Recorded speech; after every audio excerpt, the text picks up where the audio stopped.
So let's go and understand कि जो directions हैं उसका मीनिंग क्या है, हम लोग ये डिस्कस कर रहे थे. So is part to part, time to time, stream to stream, and if required within part, is that clear? And it is linked with the KPIs, but we don't.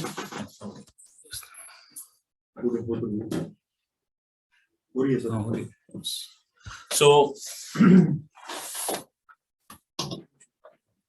what we're trying to do is, these are general names. Is it? These are general name given for a categorization. But in your case, if you have a specific name, you can give it. You say, मेरे लिए time to time क्या है? Operator है. मेरे लिए shift है, operator है. या मेरे लिए stream to stream gun है, या दो machine है. तो यहाँ machine to machine variation लिख दो. या gun to gun variation लिख दो. यहाँ whatever the time is, आप अगर टाइम ही है उसमें बहुत सारी टाइम लिख दो. टाइम में भी स्पेसिफिक है कि टाइम में कुछ नहीं है, मैन पावर ही बदल रही, तो मैन टू मैन लिख दो. अच्छा, एडवांटेज क्या मिलने वाला है, हर डायरेक्शन के अंदर केपीआईवी की लिस्ट आपने बना रखी होगी. मैन के 4-5 रीजन लिखे होंगे, मशीन के पैरामीटर, गन, प्रेशर, क्लीनिंग 4-5 के लिख दिए होंगे, कॉमन कॉज वाले कुछ लिख दिए होंगे, राइट, कि जब कन्वेयर चल रही है तो motion of the conveyor, vibration of this. अगर आपने ये सारा लिख दिया है तो मेरे को ये आसान हो जाएगा कि मैं इसको कैसे बाइफरकेट कर सकता हूँ. It's become quite easy. अब ये कैसे करना है, तो आपको एग्जांपल ले लेते हैं और उसके through we will apply. And the same thing we are doing with the card, we can apply on the card. So let's go into particular example. But before I move into example, एक और important मुद्दा है जो हम हर बार बात करते हैं. Whenever I am applying some tool, I need a data collection plan. You agree to this point? Yes. क्योंकि अगर डेटा कैसे कलेक्ट होना है वो नहीं पता, फिर डेटा को मिनी टाइम एनालाइज कैसे करना है, second part to it. So मैं डेटा कलेक्शन प्लान बता रहा हूँ. So that's very important to understand. और इससे ये चीजें और क्लियर हो जाएंगी आप कि अभी बोला ना केपीआई भी इसका डेटा कलेक्ट नहीं कर रहा हूँ, बट डायरेक्शन का कर रहा हूँ. इसका मतलब क्या है, अब आपको क्लियर हो जाएगा with the data collection plan.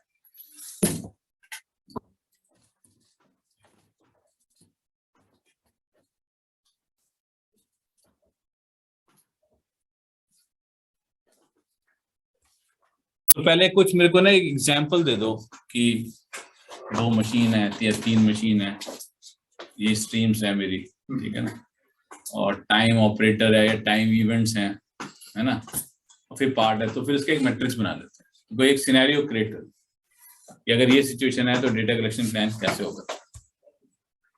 Admit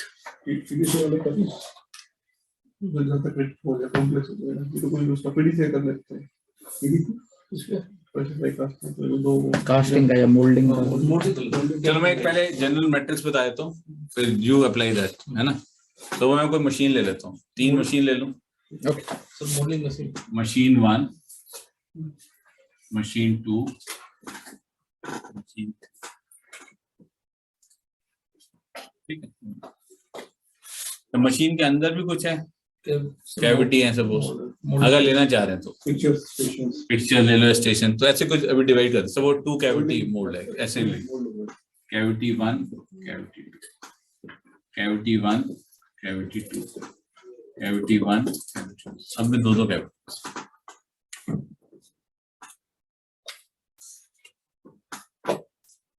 okay, सब में कैविटीज है.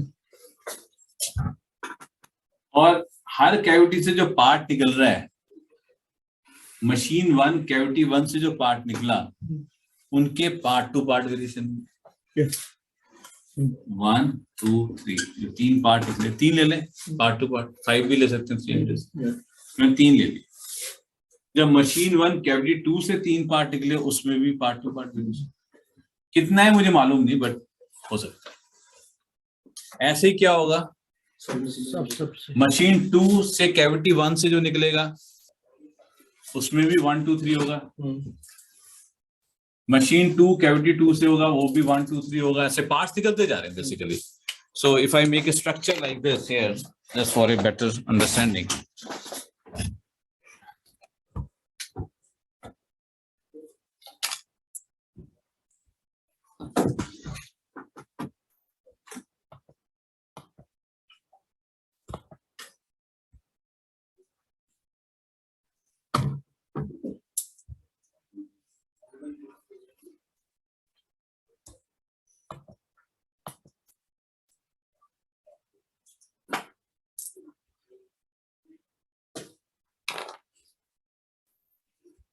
Okay, so let me open a file, or I can open a blank something to write, just to make a structure. So एक structure बना ले, correct? Let's make a structure.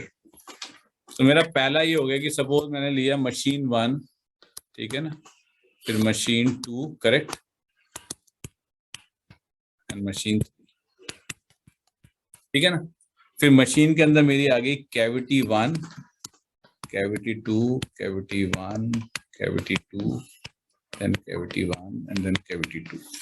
और machine 1 cavity 1 से मेरे 1 2 3 part निकल आए, machine 1 cavity 2 से मेरे 3 पार्ट निकल आए. ये 3 पार्ट क्या है? पार्ट टू पार्ट, राइट, जो इमीडिएटली निकल रहे हैं. फिर machine 2 cavity 1 से भी 3 पार्ट निकलेंगे. Can I repeat the same? और ये प्रोडक्शन चल रहा है मशीनों, ठीक है ना. मशीन 2 भी हो सकती है, 5 हो सकती है, अभी उसके चक्कर में नहीं बढ़ते. कैविटी 15 हो सकती है, 2 हो सकती हैं, डोंट वरी ऑन दैट. अच्छा, ये जो वेरिएशन आया है पार्ट टू पार्ट, ये किसी T1 टाइम फ्रेम में आया होगा. You agree? 9 बजे एक शिफ्ट में या कुछ, कोई एक आपने पार्ट लिए तो किसी T1 टाइम में उठाए होंगे.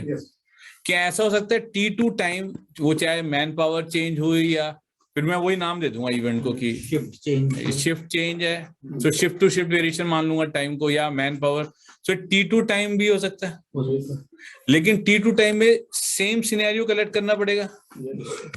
मशीन 1 कैविटी 1 से 3 पार्ट निकले, मशीन 1 कैविटी 2 से 3 पार्ट निकले, मशीन 2 कैविटी 1 से, again you getting this, so again this will be done. अब ऐसे आपके कितने इवेंट थे ये आपको देखना है. 3 शिफ्ट थी, 2 इवेंट थे, है ना. अच्छा, आपको ये भी मालूम है इवेंट बिफोर आफ्टर भी लेते हैं हम.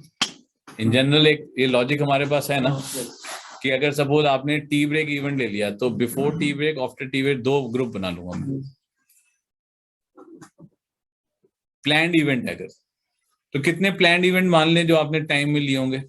अगर किसी का ऑपरेटर चेंज है तो फिर कितना ले लोगे आप? 3 एक shift A, shift B, shift C, बस, और तो कुछ चेंज नहीं होगा. आ गया ना वो ऑपरेटर, ए 1 2 और 3, और नेक्स्ट का और ले लो, 4 से ज्यादा नहीं ले सकते, है ना. सो मैं ऐसे ही एक टाइम ले लेता हूँ कि सब आपके पास 5 टाइम ग्रुप्स हैं टोटल, बिफोर आफ्टर मिला के, ठीक है ना. और 3 मशीन है, हर मशीन में 2 कैविटी है, और हर बार जो मैं पार्ट उठा रहा हूं वो 1 2 3 1 2 3 कॉन्जिक्यूटिव पार्ट उठाऊंगा, नॉट 5, ओनली 3. सो मुझे टोटल डेटा कितना कलेक्ट करना पड़ेगा for multivariate?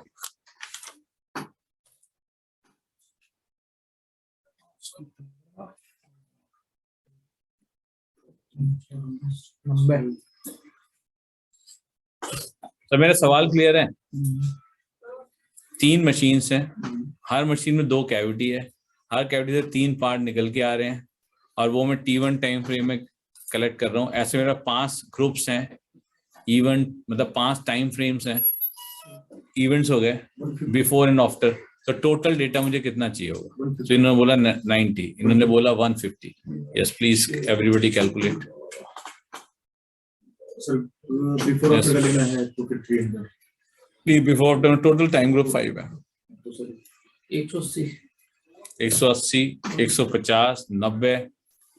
Yes, Manoj, can you calculate some numbers like that for this scenario which is on the screen? 150. Okay. So everybody please calculate so that everybody's number is same. So 150, 180, 90 as of now. 90. Acha, okay.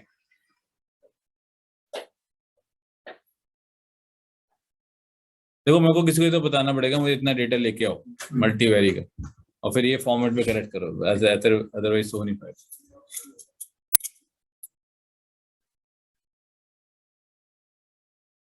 एक time का निकाले तो exactly this is the easiest way. So exactly this is the easiest way. So एक time frame में 3 piece निकल रहे हैं और 6 कॉम्बिनेशन निकलने हैं. 5 6 30 हो गया. So every time frame will have 30. So 5 time frames will have 150. So 150 is the data that I require. अब मैं ये नहीं कह सकता मल्टीवेरी के लिए 150 डेटा चाहिए होते, ये कहना गलत है।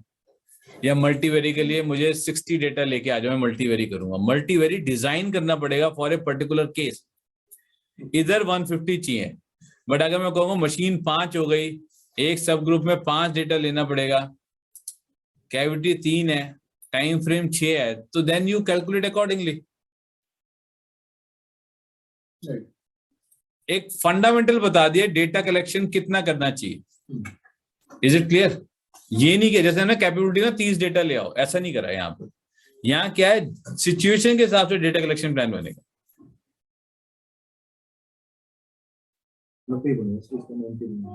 इसमें 90 आ रहा है।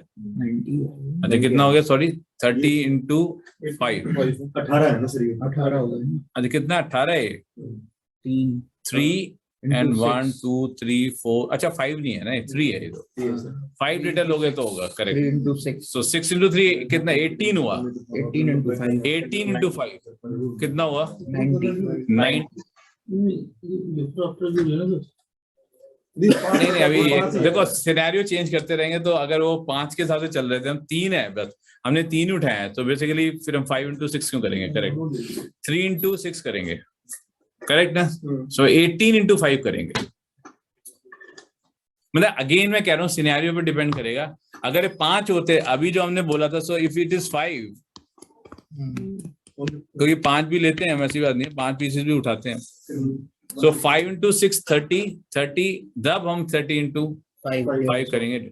और आपने बोला ये बिफोर आफ्टर था सपोज, तो 10 हो गया ना फिर सब ग्रुप। अगर आपने बिफोर ये 5 को इवेंट माना, टाइम ग्रुप नहीं माना, इवेंट, सो इवेंट से बिफोर आफ्टर तो टाइम ग्रुप तो 10 बनेंगे फिर। सो 10 into 5 फिर 500 डेटा चाहिए होगा। Yes.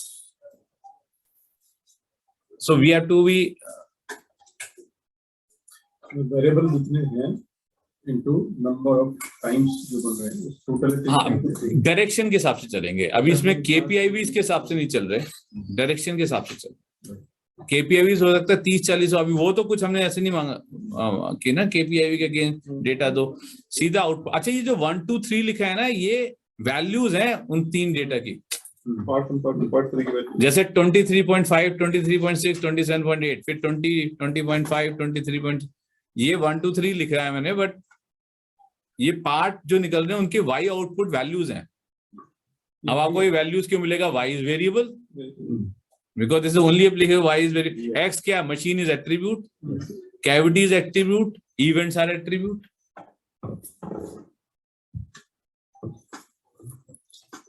So point number 1, can we know how to collect data for multivary? पहला तो point यहाँ पे आया,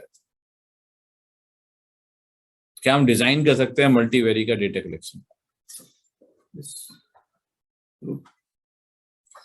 सब अगर मशीन 1 मशीन 2 मशीन 3 है, कैविटी नहीं है, तो सिंपल आएगा मशीन 1 मशीन 2 मशीन 3, हर मशीन से 3 पीस निकले, 5 टाइम ग्रुप हो गए।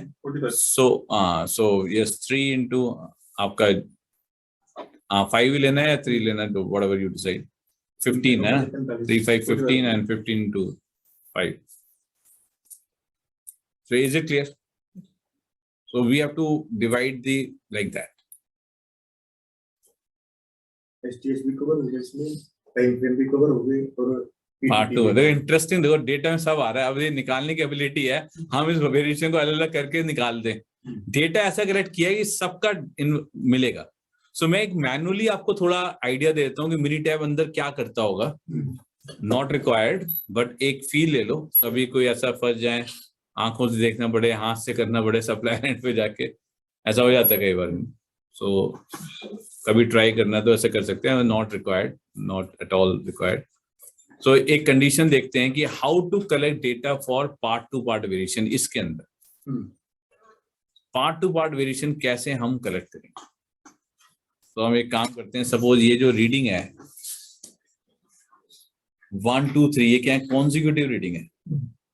तो क्या करना पड़ेगा? इन कॉन्जिक्यूटिव रीडिंग को इमीडिएटली नहीं इनका IMR पे करेंगे तो मूविंग रेंज ही निकालेगा ना इसका। तो स्प्रेड निकाल लो ना, 1 2 3 maximum and minimum, in 3 pieces की रेंज निकाल सकते हो।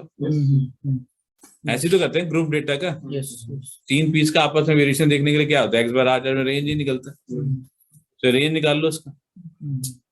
बट दूसरा ग्रुप का भी कोई रेंज होगा, या सुनो कितनी रेंज आ जाएंगी, R1 R2 R3। अब मुझे ये बताना है टोटल रेंज कितनी आएगी। सेम सिनेरियो लेते हैं, 5 part to part variation, 3 machine, 2 cavity, 5 time group, 30 range आएगी। 30 हाँ 30 ही है। एवरीबॉडी इज क्लियर, 30 रेंज आ जाएगी। अगर कोई इसका रेंज चार्ट बनाने लगे तो 30 डेटा पॉइंट मिलेंगे इसको। You agree to this point और नॉट? अब मुझे तो रेंज 1 चाहिए, होता है ना कि तो जब भी कोई एक सिंगल डेटा पॉइंट में कन्वर्ट करना होता है क्या करते हो, आर बार, तो इसलिए आर बार के फॉर्मूले बना रहे कि R bar by D2 R. सारी रेंज तो इतने सारे रेंज लेके क्या करो, एक रेंज बता दो, तो एवरेज ले लो आर बार। तो ये आर बार ने रिप्रेजेंट क्या किया, पार्ट टू।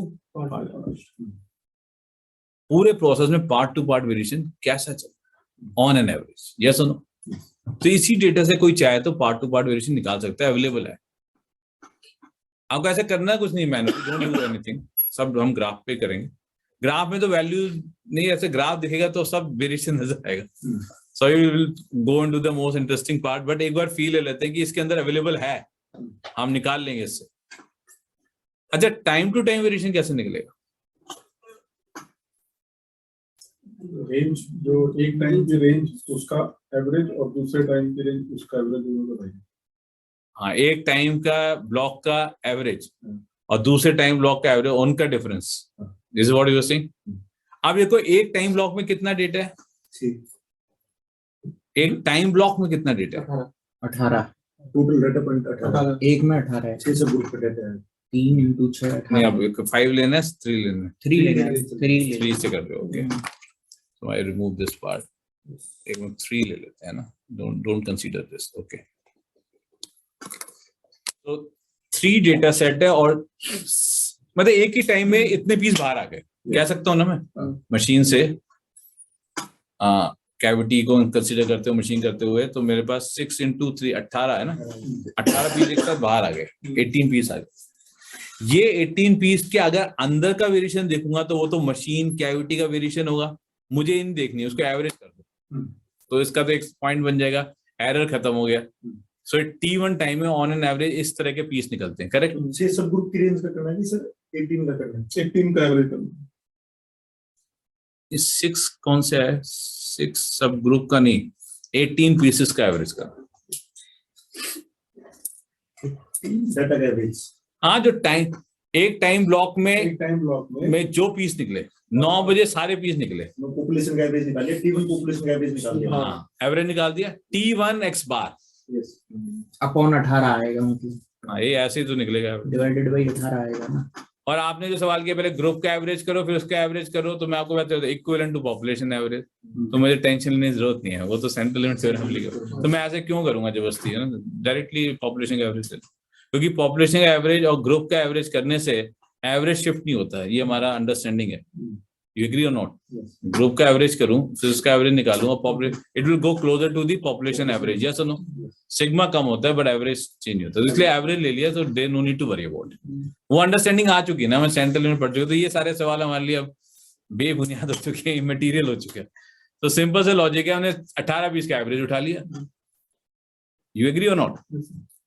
इसलिए नहीं कि मैंने बोला 18 पीस का एवरेज लो, क्योंकि कोई फर्क नहीं पड़ना मुझे, अल्टीमेटली यही आना एवरेज। तो एक टाइम ब्लॉक में ऑन एन एवरेज ऐसे पीसेस निकलते हैं, ऐसे T2 ब्लॉक का भी एवरेज लेना पड़ेगा। सो ऐसे कितने एवरेजेस आ गए मेरे पास? 3 डिफरेंट एवरेज, 5 टाइम, अच्छा 5 टाइम, हाँ, क्लियर कर लेते, मतलब एक मैं स्लोली चल रहा हूँ। 5 टाइम एवरेजेस आ गए, है ना, ये ऑलरेडी एवरेज हो रखा है। अब कोई एवरेज ऊपर होगा, कोई नीचे होगा, कोई वेरिएबिलिटी होगी। अब मुझे बताना है मैक्सिमम, अब मुझे रेंज निकालनी है, स्प्रेड ढूंढना है। सो क्या मैं maximum average minus minimum average कर सकता हूँ? पता है, एक को डेटा मान लो, उसका रेंज निकाल लो, विड्थ निकाल लो, अच्छा मैं रेंज क्यों लगा रहा हूँ? Because we have lesser data point. 5 group होगा, 6 ग्रुप होगा, 7 होगा, इतना ही होगा, तो I can directly apply the range. So maximum minimum निकाल लेंगे। ये जो width of variation I, maximum average time average minus time minimum time average, ये जो रेंज आई, ये क्या ये रेंज पहले भी एक रेंज आई थी आर बार करके, कोई रेंज ही आई थी, वो पार्ट टू पार्ट वेरिएशन। अब जो रेंज आई है ये कौन सा variation? Time to time. So इसी के अंदर टाइम टू टाइम वेरिएशन भी छुपा हुआ है, इसी के अंदर पार्ट टू पार्ट वेरिएशन।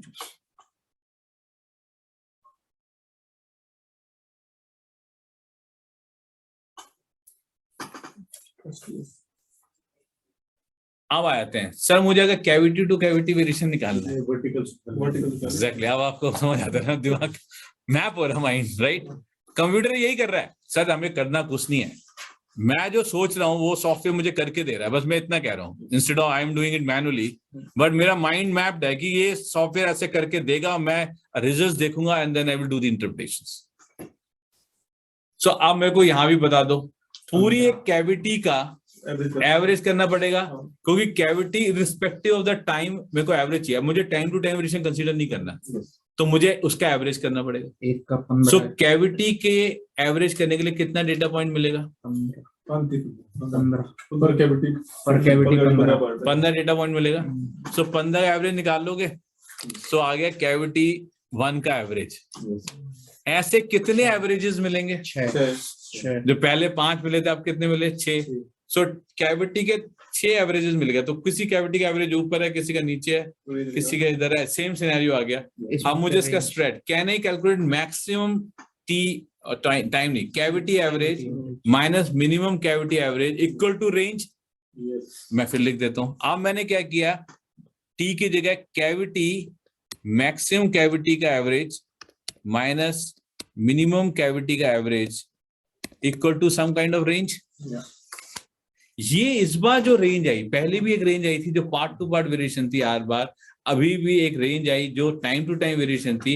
अब जो रेंज आई नहीं, अब वो क्या है? स्ट्रीम में भी 2 थी ना, मशीन और कैविटी, अभी किसकी है? Cavity two cavity variation. Machine का लेना है तो अगर मशीन का लेना है, लास्ट तो बता दो, आई थिंक कॉन्सेप्ट क्लियर हो जाएगा, फिर कुछ भी डालते रहो, 10 मशीन 3, वो 30 हो जाएंगे। 30 के बनेंगे 3। हाँ, 30 का एवरेज लेना है, उसके 3 एवरेजेस आएंगे, उनमें मैक्सिमम 3 डेटा पॉइंट में मैक्सिमम माइनस मिनिमम कर दो, सो आपका आ गया मशीन टू मशीन। फिर अगला सवाल होगा, which variation is more higher relatively? अगर पार्ट टू पार्ट वेरिएशन बहुत कम है, मशीन टू मशीन हायर है, या पार्ट और मशीन कम है, कैविटी टू कैविटी हायर, या कैविटी मशीन पार्ट का कम है, टाइम टू टाइम का हायर है, तो मैं फिर उस हिसाब से अपना एलिमिनेशन थ्योरी लगाऊंगा ऑन द केपीआईवी। लेकिन आपने देखा कि कितना अच्छा डेटा स्ट्रक्चर है, डेटा कलेक्शन का मेथड, इसके अंदर सारे वेरिएशन कवर हो गए हैं, बस किसी को निकालने की एबिलिटी होनी चाहिए। Art of driving the variability from the data. और ये इतने एवरेज दिखाना उनका मैं ऐसे करूंगा, मैक्सिमम इसका मैं पूरा एवरेज इसका ग्राफ ही बना दूंगा, अपने आप देख जाएगा ये इतना फ्लक्चुएट कर रहा है, ये छोटा कर, सारे ऐसे ग्राफ बन जाएंगे, ऐसे कोई भी विजुअली देख के बता सकता है। बट वो ग्राफ कहाँ से आया, वो पॉइंट कहाँ से निकले थे, वो सब अंदर, ये सब कहानी स्टोरी।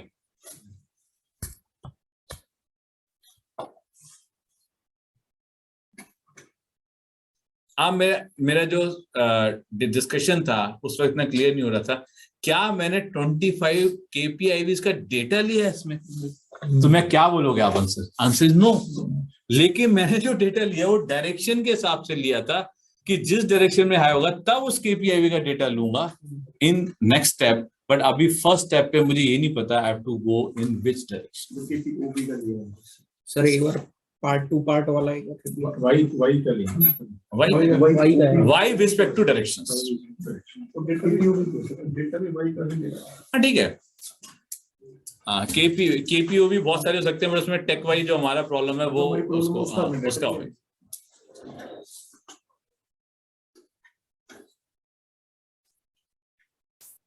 तो इससे ये सवाल क्लियर हो गया कि सारे केपीओ का डेटा नहीं लिया, ऐसा मैंने क्यों बोला। लेकिन फिर भी मैंने सब ले लिया है, ये भी आर्ट है। और मैं इससे एलिमिनेट कर दूंगा कुछ कॉजेस, बिना कॉज को डेटा लिए मैं कहूंगा ये कॉज एप्लीकेबल नहीं है, जस्ट सी दी, इससे वेरी गुड आर्ट। सो अभी हम करेंगे प्रैक्टिकली। अच्छा देखो, समझाने में पूरा दिन लगेगा, जैसे केस देखेंगे 15 मिनट एक केस में, फिर आप सॉल्व करोगे 10 मिनट एक केस में, another case. So speed is like 5 to 10 minutes, पूरे दिन का डिस्कशन 10 मिनट में खत्म।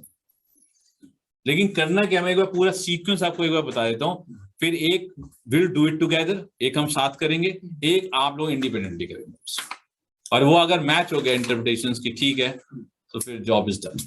ठीक है, फिर इसका आप कोई भी अपना कोई भी डेटा लेना हो फ्यूचर में, you can do that। अब एक सवाल आता है इसमें कि ये सारा ग्राफ के ऊपर देखेंगे हम, इंस्टेड ऑफ मैनुअली नहीं करेंगे, लेकिन अगर मशीन टू जो मशीन का वेरिएशन है, वो मशीन का अपना इम्पैक्ट है, वो डू एग्री हो नॉट? कैविटी का जो वेरिएशन है, वो कैविटी का अपना प्रभाव है, और टाइम टू टाइम वेरिएशन है, वो टाइम का अपना। यू एग्री हो नॉट? सो इस इफेक्ट को हम बोलते हैं मेन इफेक्ट।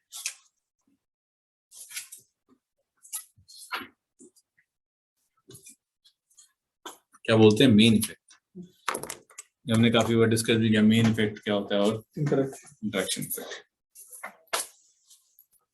ये main effect individual sir, machine का अपना प्रभाव, कैविटी का अपना। सो दो कैविटी रिस्पेक्टिव ऑफ, जब आपने कैविटी का एवरेज लिया तो cavity respective of time average कर दिया ना, टाइम का जो एवरेज लिया तो time is respective of cavity और machine, only talking about time variation. ये सुनो, एवरेज करने का तो मतलब ये होता है ना, सारे चीज गायब हो गए, जो वेरिएबिलिटी थी उसका सेंटर वैल्यू आ गई, सिग्मा खत्म। लेकिन हाँ, एवरेजेस का जब बैंड लिया तो वो टाइम टू टाइम का कंट्रीब्यूशन आ गया। करेक्ट? ये 8 खेला हमने, किसी टाइम का इंपैक्ट लिया, बाकी का हटा दिया। लेकिन नेक्स्ट सवाल है, क्या ऐसा हो सकता है, मैं जस्ट पूछ रहा हूं कि टाइम अकेला contribution is not the right term, time अकेला इन्फ्लुएंस ना कर रहा हो, टाइम और एक पर्टिकुलर मशीन मिलकर इन्फ्लुएंस कर रही है। थोड़ा अजीब लगेगा आपको, टाइम अगर इन्फ्लुएंस, टाइम बायस थोड़ी ना होता है, टाइम करेगा सबको इम्पैक्ट करेगा, ऐसा होना चाहिए। ध्यान सोचना, हो सकता है टाइम में एक इवेंट है लंच, बट ये वाली मशीन, वो लंच में ये वाला ही मशीन इम्पैक्ट होती है, बिकॉज इसमें कुछ ऐसा प्रॉब्लम है। अभी हमने देखा कि टाइम में था एक एयर प्रेशर एडजस्ट करता है और टाइम बदलता है या इवेंट आता है। सो जब एयर प्रेशर में जो भी मशीन का जो लोकेशन होगा इस एयर प्रेशर का, तो जब लंच ब्रेक हो जाता है तो व्हाट हैपन, इस वाली मशीन में एयर प्रेशर प्रॉब्लम हो जाता है। जब रोक दो दोबारा चलाओ, इसमें नहीं हो रहा। अगर एयर प्रेशर प्रॉब्लम है तो सारी मशीन को डिस्टर्ब करेगा, वो भी नहीं हुआ। अगर सारी मशीन खराब थी, वो भी नहीं हुआ। तो एक टाइम ब्लॉक ने एक पर्टिकुलर मशीन को डिस्टर्ब किया। ऐसा कभी सिचुएशन पैदा हो सकता, मैं ये नहीं कह रहा हूं ऐसा होगा, मैं एक सिनेरियो क्रिएट कर रहा हूं, क्योंकि ऐसे कुछ एक्सपीरियंस हमें मिले हैं। One of the possibility. Sir मैं इसका लाइव बता सकता हूँ।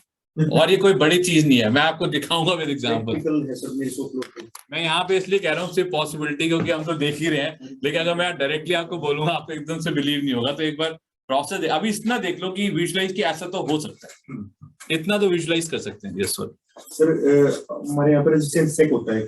हाँ, तो जैसे मान लो किसी एक मशीन, हर मशीन पे रिक्वायरमेंट है कि 20 डिग्री टेम्परेचर पे तो सेट वो चेक करना है।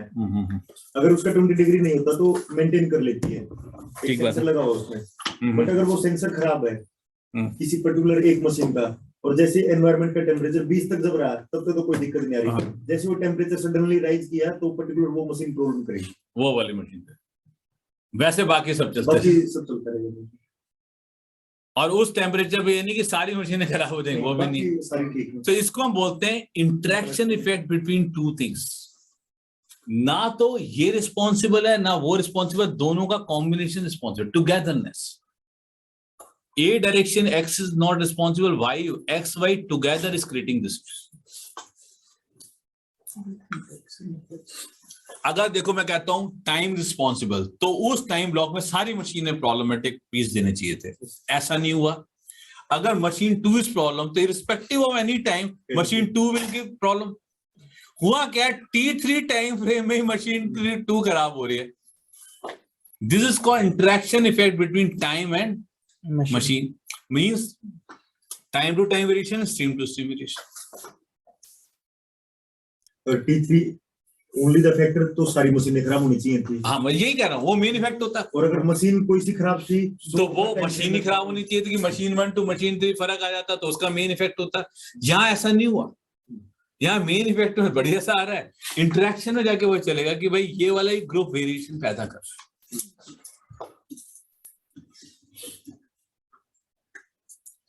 Permutation combination. हाँ, इंटरेक्शन के। अब ये मैं बैठ के सबके तो देखूंगा तो टाइम मैं देख सकता हूँ, बट आंखों से बैठ के थोड़ा टाइम लगेगा, तो कंप्यूटर को काम पे लगा देंगे, भाई तू देख कोई इंटरेक्शन भी दिख रहा है तो बता। वो कहेगा इस ग्रुप का इस ग्रुप में, ये ग्रुप में ही जाके फर्क रहा है, बाकी वाले ग्रुप ठीक है, तो वो कहेगा इसकी लाइन टेढ़ी बना दे, इसकी लाइन सीधी बना दे, इसको ग्रुप करके, मतलब सो वी कैन ग्राफिकली हम रिप्रेजेंट कर पाएंगे। अच्छा, जरूरी नहीं इंटरेक्शन इफेक्ट आए ना आए, आएगा तो हम देख सकते हैं। तो मैं कुछ ऐसे एग्जांपल दूंगा कि मेन इफेक्ट है, वो मिलके कुछ इंटरेक्शन भी कर रहे हैं, ऐसे कुछ प्रैक्टिकल एग्जांपल। सो एक ग्राफ तो हमारा बनना चाहिए मेन इफेक्ट का। सो एक नोट कर लो, मेन इफेक्ट प्लॉट, पहला ये ग्राफ है, मल्टीवेरिएट का है मेन इफेक्ट प्लॉट।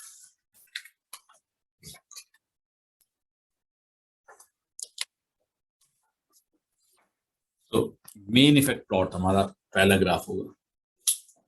फिर हम बनाएंगे इंटरेक्शन इफेक्ट प्लॉट, ये हमारा दूसरा ग्राफ होगा। फिक्स कर लेते हैं कितने एनालिसिस करना है। इफेक्ट प्लॉट 2 ग्राफ हो गए। फिर हम एक तीसरा बनाएंगे, फिर हम तीसरा ग्राफ बनाएंगे।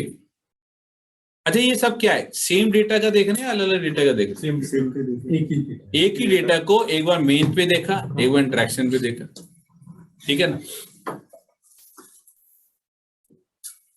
एंड जब इंटरेक्शन का देखेंगे तो मेन को कंसीडर तो करेंगे ही करेंगे कि भाई मेन तो इतना इफेक्ट था, इंटरेक्शन से तो कुछ नहीं बदला।